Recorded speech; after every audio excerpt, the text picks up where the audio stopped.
For those of you who don't know me, I'm Andrew. I'm a type 1 diabetic for 10 years. I've normalized my blood sugar with an A1C of 5.0%. And today I'm going to define what it means to actually manage your blood sugar, because it's hard to do something that you can't define. So the definition of managing your blood sugar is to level the rise from food and fall from insulin. So this is the fundamental definition of what it means to manage or normalize your blood sugar. With this information, I kind of set out years ago, many years ago, I set out to define this in a more mathematical way so that I could simplify my diabetic management. Because if I can find something that means this mathematically, then I can basically just turn my diabetic management into a math problem, which is essentially what I have done. So what I came upon was food plus insulin equals blood sugar. Now, my thought process is when you eat, you rise. When you take insulin, you fall. So if you manage the two, then you manage your blood sugar, right?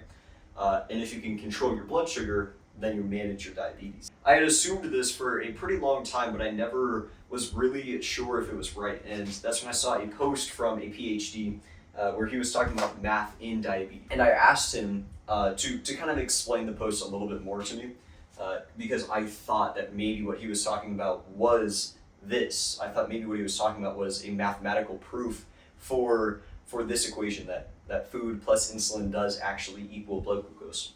Now what he gave me was way more complex than this. So he gave me this equation.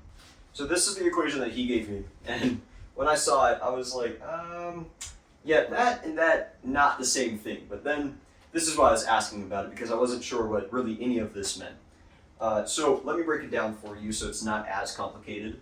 G equals your blood glucose. T equals time. So as you can see, not all the symbols are on here. We don't need this, and we don't need the X in here. Because this equation is to describe typically how heat diffuses in a room, which obviously not the exact same as diabetes, even though it does apply in a lot of ways. So things like this and this describe how, where, when that heat would be diffusing in a room.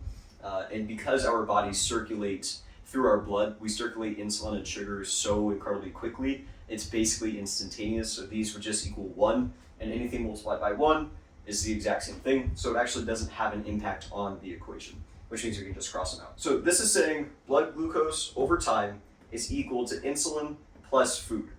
So let me rewrite that in real language, not stupid math words.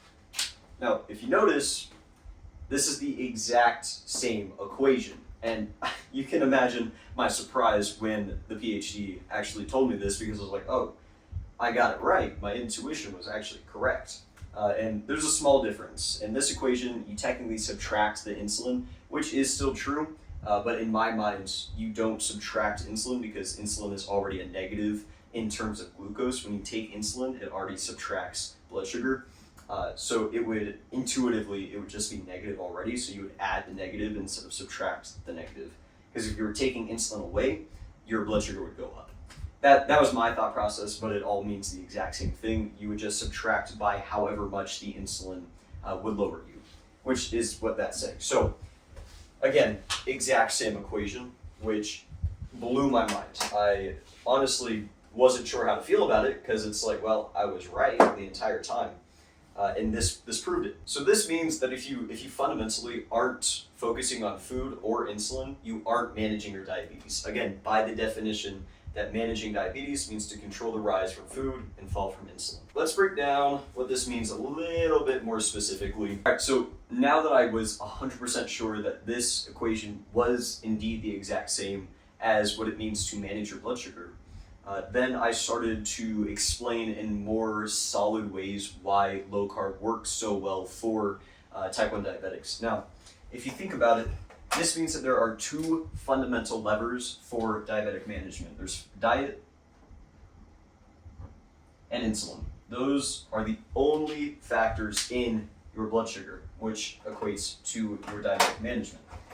Now there's things like what time you go to sleep. How does that fall under one of these? Well, your sleep actually affects your insulin sensitivity. So sleep would go under insulin. But it would also affect what time you're eating. It would probably affect your cravings, how much you crave.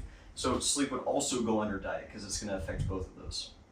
Now, what about like insulin sensitizers? There's medications that some diabetics take to increase their insulin sensitivity, and that would also obviously go under insulin. There's also like craving medications that would go under here. There's a ton of tiny factors that affect your diabetic management, but they all chunk up to either diet or insulin. So as you can see, there's a ton of other levers on your diabetic management, but they all chunk back up to diet and insulin. So now my question was, okay, does this equation suggest that a low carb diet is going to be better than, let's say, a high carb diet?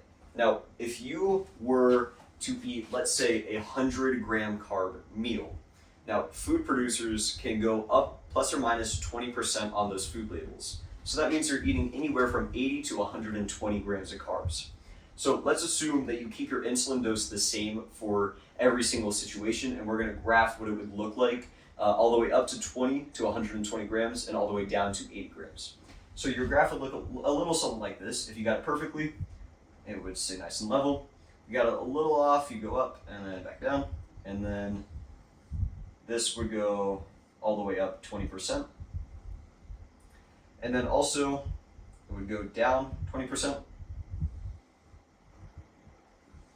So your blood sugar, if you kept the insulin consistent for every single situation, let's say this is 120 grams up here and 80 grams here, and this one is going to be 100. So this is every single situation, up or down 20%. Now, as you can see, you're either going to go severely low or way too high. And very, very rarely do you actually get it right.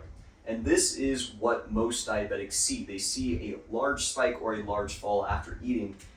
Even though they carb counted, they did everything that they were supposed to, it's just the fact that increasing your carb intake increases the entropy in the system, which creates these wildly different situations. Now, let's look at this, but with a low carb meal. Let's assume it is 10 grams of carbs. That means it's going to go all the way up to 12 or all the way down to 8. So if it was 10 grams, it'd be perfect. If it was 12, you go a little high.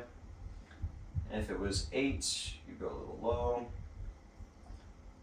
And there'd be a couple more situations. There'd be like 9 would be in there, and then also 11 would be in there. So it's pretty evident why low carb works better, because you're taking that entropy back out of the system. You're increasing the predictability of this half of the equation, and also this half. You're making it more accurate, more predictable, and ultimately way, way more stable. So this is fundamentally why low carb works so well. When you accurately count the carbs and you're not off by 20 grams up or down, so really 40 grams, then you can get the insulin precise, and then you can get the blood sugar precise. So low carb in and of itself doesn't really manage your blood sugar, but it makes this equation predictable. And because it makes this equation predictable, that allows you to control it. And when you control it, you manage it. So I hope that this was eye-opening for a couple of you, and you see way more clearly why low carb works. Great to see this equation that I've been promoting for years, like literally years now, be verified by a real PhD.